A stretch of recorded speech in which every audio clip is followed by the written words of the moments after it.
Study IQ IAS, अब तैयारी हुई affordable. Kalinjar, the fort that changed history. Welcome to study IQ। मेरा नाम है आदेश सिंह। दोस्तों, भारत अपनी सांस्कृतिक और ऐतिहासिक विरासत के लिए पूरे विश्व में प्रसिद्ध है। इसे किले और मॉन्यूमेंट्स का देश भी कहा जाता है। ये किले भारतीय इतिहास की गौरवशाली शान और जीवन के लिए किए गए युद्ध का इतिहास दर्शाते हैं। यहाँ के किले अपनी भव्यता की वजह से हमेशा आकर्षण का केंद्र बने रहते हैं। आज तक हम सभी ने आगरा, ग्वालियर, चित्तौड़गढ़ और गोलकोंडा जैसे पॉपुलर फोर्ट्स के बारे में सुना और पढ़ा है, लेकिन आज जिस फोर्ट के बारे में हम बात करने जा रहे हैं उसका इतिहास भी काफी गौरवशाली रहा है। ये वो फोर्ट है जिसे हर शासक ने जीतना चाहा, लेकिन कभी जीत ना सका। ये एक ऐसा किला है जिसने कई सदियों तक भारत के राजनीतिक और सांस्कृतिक परिदृश्य को बदलते देखा है।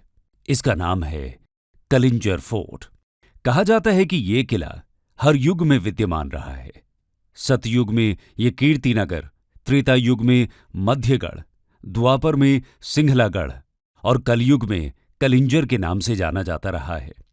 कभी बुंदेलखंड में चंदेल शासकों की शान रहे कलिंजर दुर्ग यानी कलिंजर फोर्ट को जीतने की चाहत में न जाने कितने शासक कलिंजर तक आए, लेकिन सभी खाली हाथ लौट गए। 5th सेंचुरी में बने इस विशाल किले को कोई जीत नहीं पाया। इस किले की मजबूती की तुलना ग्रेट वॉल ऑफ चाइना से यूं ही नहीं की जाती। इसे भारत के सबसे विशाल और अपराजेय दुर्गों में गिना जाता है। इस किले में दुनिया भर के हिस्टोरियंस और आर्कियोलॉजिस्ट्स की भी खासी दिलचस्पी रही है। तो आइए दोस्तों, जानते हैं इस दिलचस्प किले के बारे में। इसके कुछ कैरेक्टरिस्टिक फीचर्स की भी बात करेंगे और साथ ही जानेंगे कैसे इस किले ने भारत का इतिहास बदल कर रख दिया। इसके अलावा ये भी जानेंगे कि क्यों इसे एक मिस्टीरियस फोर्ट कहा जाता है।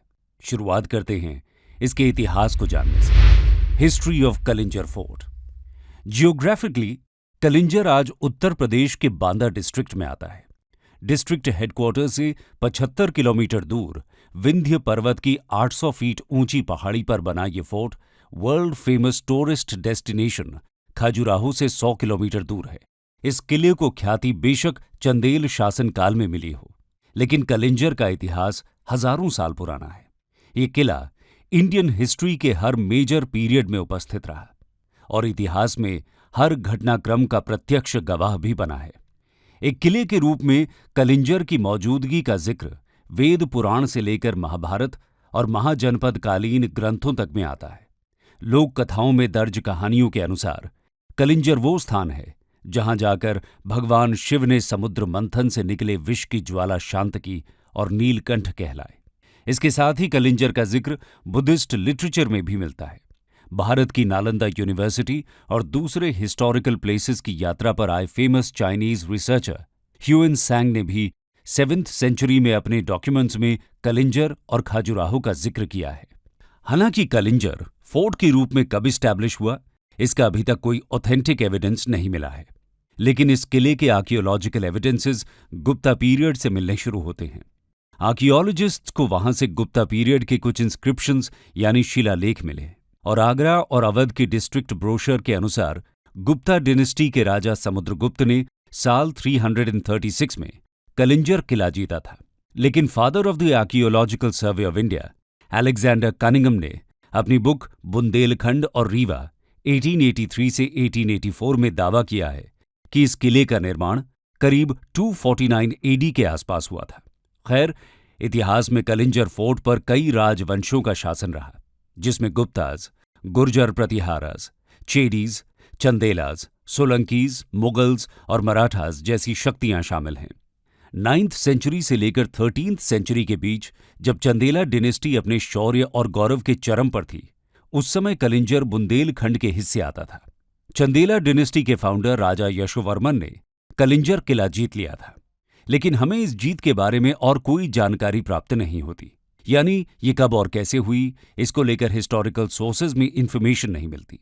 खैर, राजा यशोवर्मन ने 925 से 950 AD तक यहां रूल किया था। इस दौरान खजुराहो उनकी राजधानी हुआ करती थी। इस किले पर चंदेल रूलर्स ने 400 साल तक राज किया। कलिंजर पर इतने लंबे समय तक राज करने वाली ये अकेली डिनेस्टी थी। चंदेलों का राजभवन कलिंजर जेजाभुक्ति में ही था। हिस्टोरियंस ने कलिंजर को स्ट्रेंथ में अनपैरेलल्ड किले के रूप में डिस्क्राइब किया है। अजयगढ़ में अपने ट्विन फोर्ट के साथ मिलकर कलिंजर एक ऐसी दीवार थी जो सेंट्रल इंडिया को नॉर्थ से होने वाले हमलों से बचाती थी।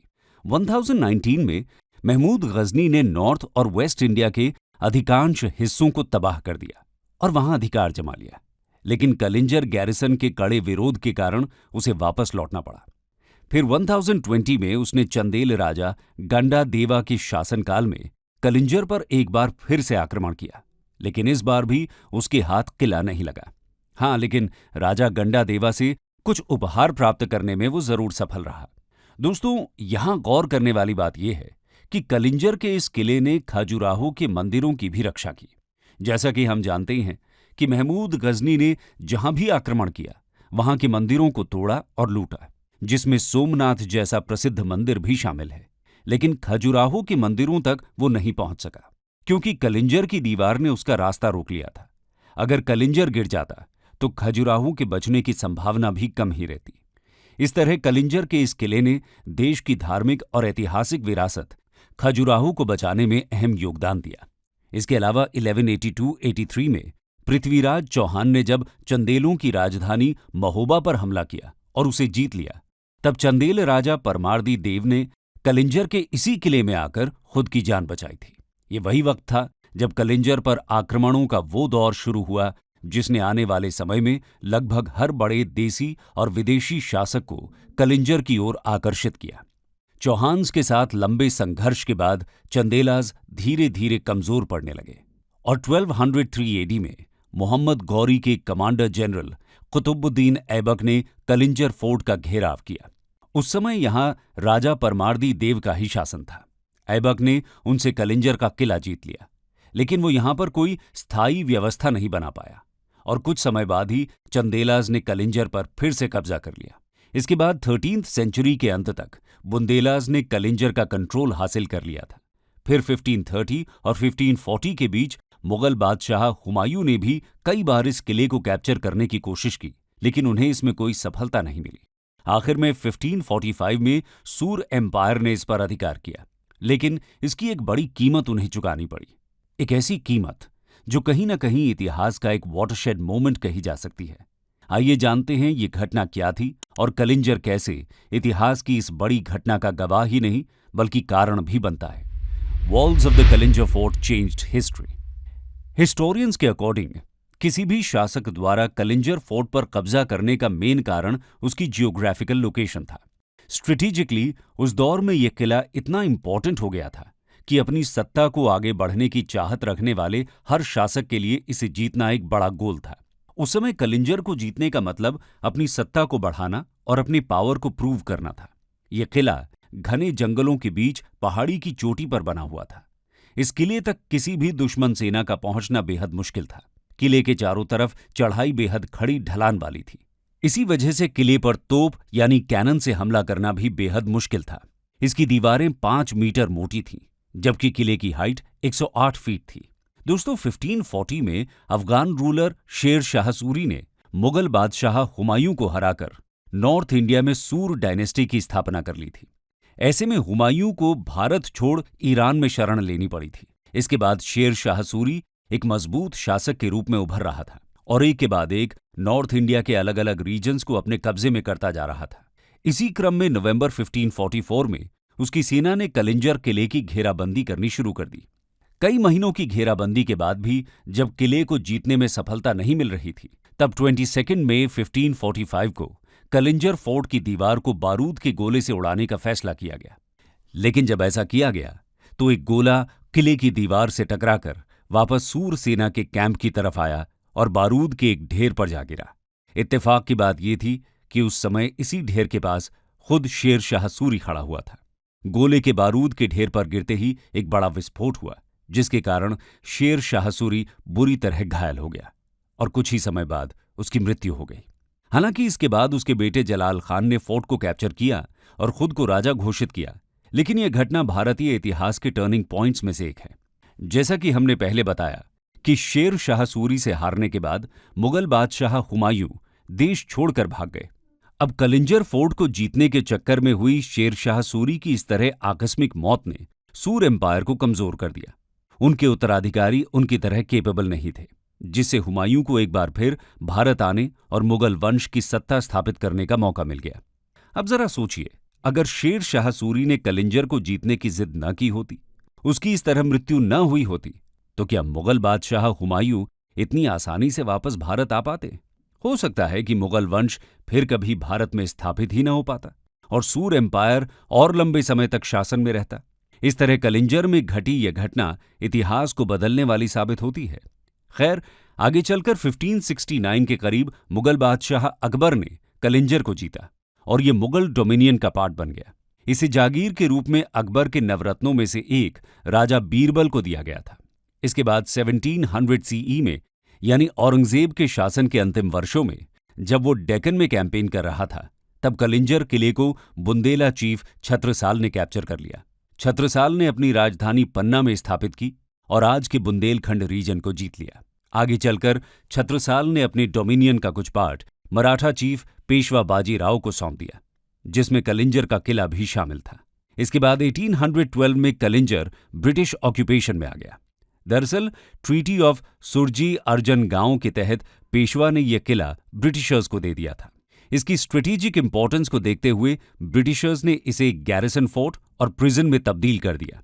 1857 की क्रांति के दौरान बांदा डिस्ट्रिक्ट के लोगों ने ब्रिटिशर्स के खिलाफ जब विद्रोह किया, तो उनके अटैक्स का जवाब ब्रिटिशर्स कलिंजर की मजबूत दीवारों में खुद को फोर्टिफाई करके ही दे पाए थे। विडंबना यह है कि जिस दीवार ने अंग्रेजों की रक्षा की, उन्होंने 1866 में उसे ही तोड़वा दिया। आजादी के बाद यह किला भारत सरकार के कंट्रोल में आ गया, जिसके बाद भारत सरकार ने इसे हिस्टोरिकल हेरिटेज के रूप में डिपार्टमेंट ऑफ आर्कियोलॉजिकल सर्वे को सौंप दिया। आज कलिंजर फोर्ट अपने आर्किटेक्चर, डिजाइन और यहां स्थित नीलकंठ मंदिर के लिए प्रसिद्ध है। आइए विस्तार से इस बारे में चर्चा करते हैं। Architecture, design and mystery of Kalinjar. कई डिनेस्टीज के अंडर रहने के कारण कलिंजर फोर्ट में स्थापत्य कला की कई शैलियां दिखाई देती हैं। इसमें गुप्त शैली, प्रतिहार शैली, पंचायतन नगर शैली प्रमुख हैं। कहा जाता है कि इसको अग्निपुरम, बृहत संहिता और वास्तु टेक्स्ट्स के अनुसार बनवाया गया है। इस किले में आपको अनेक मॉन्यूमेंट्स और स्कल्पचर्स मिल जाएंगे। इसे मूर्तियों का खजाना कहा जाए तो गलत नहीं होगा। यह किला चंदेल वंश के शासनकाल की भव्य वास्तुकला का बेहद उत्कृष्ट उदाहरण है। इस विशाल किले में भव्य महल और छतरियां हैं, जिन पर बारीक डिजाइन्स और नक्काशी की गई है। दुर्ग में एंट्री करने के लिए 7 गेट बनाए गए हैं और ये सभी एक दूसरे से डिफरेंट स्टाइल्स में डेकोरेटेड हैं। किले की दीवारों पर कई कलाकृतियां हैं, जो कि अपने आप में अद्भुत हैं। किले के बीचों बीच अजय पालका नाम की एक झील है। इसके किनारों पर कई एंशिएंट टेम्पल्स स्थित हैं। यहां ऐसे 3 मंदिर हैं जिन्हें अंकगणितीय विधि यानी एरिथमेटिकल मेथड से बनाया गया है। कलिंजर किले को भगवान शिव का निवास स्थान माना जाता है। इसमें नीलकंठ महादेव का एक अनोखा मंदिर है, जिसे चंदेला रूलर्स परमादित्य देव ने बनवाया था। मंदिर में 18 भुजाओं वाली भगवान काल भैरव की विशालकाय प्रतिमा के अलावा नीले पत्थर के शिवलिंग भी विराजमान हैं। मंदिर के ठीक ऊपर एक प्राकृतिक जल स्रोत बना हुआ है, जिससे शिवलिंग का प्राकृतिक रूप से जलाभिषेक होता रहता है। यहां ध्यान देने वाली बात यह है कि बुंदेलखंड एक सूखा यानी ड्राई एरिया है, लेकिन इस पहाड़ से 1000 सालों से लगातार पानी रिस रहा है। इसके बारे में आज तक कोई वैज्ञानिक प्रमाण नहीं मिल पाया है। यहीं पर काल भैरव की मूर्ति के बगल में चट्टान काटकर एक कुंड बनाया गया है। इसे स्वर्गारोहण जलाशय यानी असेंशन रेजर्वॉयर कहा जाता है। इसमें बने मोटे मोटे पिलर्स और वॉल्स पर प्रतिलिपियां लिखी हुई हैं। कहा जाता है कि इसी कुंड में नहाने से लास्ट चंदेल रूलर कीर्ति सिंह को लेप्रेसी यानी कुष्ठ रोग से छुटकारा मिला था। आज भी कलिंजर के कई मंदिरों में लोग इस आस्था के साथ आते हैं कि उन्हें अपनी बीमारियों से मुक्ति मिल जाएगी। मंदिर में जाने वाले रास्ते में पत्थरों पर भगवान शिव, काल भैरव, गणेश, हनुमान और दूसरे देवी देवताओं की प्रतिमा उकेरी गई हैं। इसके अलावा यक्ष, यक्षिणी, योगिनी और डिफरेंट पोस्चर्स में डांसर्स की प्रतिमाएं यहां उकेरी गई हैं, जो यहां की सुंदरता में 4 चांद लगा देती हैं। दोस्तों, इस किले पर इस्लामिक रूलर्स का भी शासन रहा है। इसी वजह से यहाँ पर आपको इस्लामिक कल्चर की भी निशानियां देखने को मिल जाएंगी, जैसे कि शाही मस्जिद, शेर शाह सूरी स्टूम, जाकिरा महल, मोती महल इत्यादि। लेकिन कभी किसी महल जैसा शानदार रहा ये किला आज रहस्यमयी खंडहर में तब्दील हो गया है। आइए जानते हैं इसकी मिस्ट्री। दोस्तों, कहा जाता है कि कलिंजर के किले में कई मिस्टीरियस केव्स हैं। ये केव्स किले से शुरू होती हैं, लेकिन कहाँ तक जाती हैं ये कोई नहीं जानता। इसके अलावा किले में रात के वक्त घुंघरू की आवाजें आने की बात कही जाती है। लोग कहते हैं कि रात होते ही यहाँ एक अजीब तरह की वीरानी छा जाती है। उस वीरानी में एक हलचल महसूस होती है। लेजेंड्स के अनुसार प्राचीन काल में राज दरबार में पद्मा नाम की एक बेहद खूबसूरत डांसर रहती थी। पद्मा भगवान शिव की बहुत ही बड़ी भक्त थी। कार्तिक पूर्णिमा की रात को वो भगवान शिव के प्रति पूरी निष्ठा के साथ नृत्य किया करती थी। आज 1500 साल बाद भी उस नृत्य के घुंघरू की आवाज किले में सुनाई देती है। हिस्टोरियंस भी इस घटना को सच मानते हैं। कुछ लोगों का यह भी मानना है कि इस किले में बेशकीमती खजाना छिपा हुआ है, जिसमें हीरे जवाहरातों सहित कई अनमोल रत्न हैं। कहा जाता है कि इस किले पर अधिकार को लेकर जितनी भी लड़ाइयां लड़ी गई हैं, वो खजाने को लेकर ही हुई हैं। खैर, कलिंजर को लेकर जो भी लोगों की मान्यता हो, लेकिन इतिहास में इस किले का इनवैल्यूएबल स्थान है। कंक्लूजन। तो दोस्तों, ये थी कहानी कलिंजर फोर्ट की, जो भारत के सबसे डाइवर्स फोर्ट में से एक है। ये एक लंबे इतिहास और समृद्ध भारतीय धरोहर का गवाह रहा है। अपने युग में मजबूती की मिसाल बनने वाला ये फोर्ट कभी न डिगने वाले पर्वत के समान सेंट्रल इंडिया की रक्षा करता रहा।